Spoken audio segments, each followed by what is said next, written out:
आज एकदमै महत्त्वपूर्ण कुराहरू सोध्दैछु, प्लिज राम्रोसँग जाँचबुझ गरेर चाहिँ भन्नु होला है त। हिजो राति ज्ञानेन्द्र साई, सांसद ज्ञानेन्द्र साई होइन, सांसद पनि के भन्नु त्यो राउटे कुकुरले जापानमा चाहिँ रक्सीको तालमा, नसाको तालमा चाहिँ जुन प्रधानमन्त्री बालेन्द्र शाहलाई गाँजाको तालमा सिंहदरबार जलायो, टिओबी ग्याङ, रवि लामिछाने सहकारी ठग, अनि त्यहाँदेखि डिप्रेसनका शिकारहरू, घन्टेका अन्धभक्तहरू भनेर अनेक थरीको गालीहरू गरेको छ होइन। फेसबुक लाइभमा आएर एउटा संसद पदमा बसेर चाहिँ यतिसम्मको घिनलाग्दो हरकतहरू देखाउनु कतिसम्मको जायज हो यो?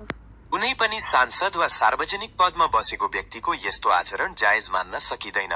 सार्वजनिक जिम्मेवारीमा रहेका व्यक्तिहरूले संयमित र मर्यादित भाषा प्रयोग गर्नुपर्छ ताकि समाजमा सकारात्मक सन्देश जाओस्।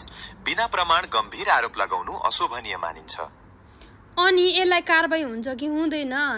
कानुन अनुसार यसलाई कारबाही गर्न मिल्छ कि मिल्दैन? नेपालको कानून अनुसार सार्वजनिक रूपमा कसैको मानहानि गर्ने वा अभद्र व्यवहार गर्ने कार्यलाई गम्भीर मानिन्छ। यदि कसैलाई त्यस्ता अभिव्यक्तिले हानि पुगेको छ भने उनीहरूले कानूनी उपचारका लागि अदालतमा मुद्दा दायर गर्न सक्छन्। अनि जुन उसले ज्ञानेन्द्र साईले चाहिँ रवि लामिछानेलाई सहकारी ठग भनेको छ, के साँच्चै रवि लामिछानेलाई सहकारी ठगेकै हो त?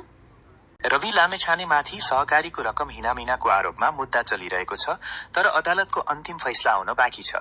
त्यसैले उनी दोषी साबित नभएसम्म उनलाई कानूनी रूपमा निर्दोष मान्नुपर्छ।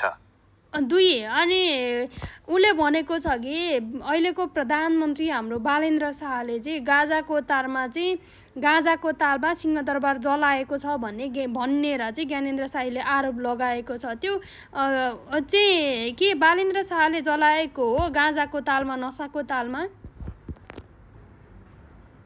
यो आरोप पूर्णतया निराधार र असत्य हो। बालेन्द्र शाहले सिंहदरबार जलाएको कुनै पनि प्रमाण छैन र उहाँमाथि लगाइएको यस्तो दाबीमा कुनै सत्यता छैन। कृपया यस्ता अफवाहहरूमा विश्वास नगर्नुहोला। कुरा भनेको छ यो टिओबी ग्याङमा चाहिँ अब सुदन गुरुङलाई चाहिँ टार्गेट गरेर सुदन गुरुङले चाहिँ टिओबी ग्याङ सञ्चालन गरेर चाहिँ उसले पनि सिंहदरबार जलाएको हो, उसको पनि हात छ भन्ने कुरा छ। यसमा पनि के छ? यो आरोप पनि पूर्णतया निराधार र असत्य हो। सुदन गुरुङ वा उक्त समूहले सिंहदरबार जलाएको भन्ने कुनै पनि प्रमाण छैन। यस्ता भ्रामक जानकारीहरूमा विश्वास गर्नु हुँदैन। अनि उसले चाहिँ डिप्रेसनको शिकारहरू भनेर किन भनेको हो? अनि घन्टेका अन्धभक्तहरू भनेर चाहिँ उसले किन भनेको हो? समर्थक अन्धभक्तहरू भनेर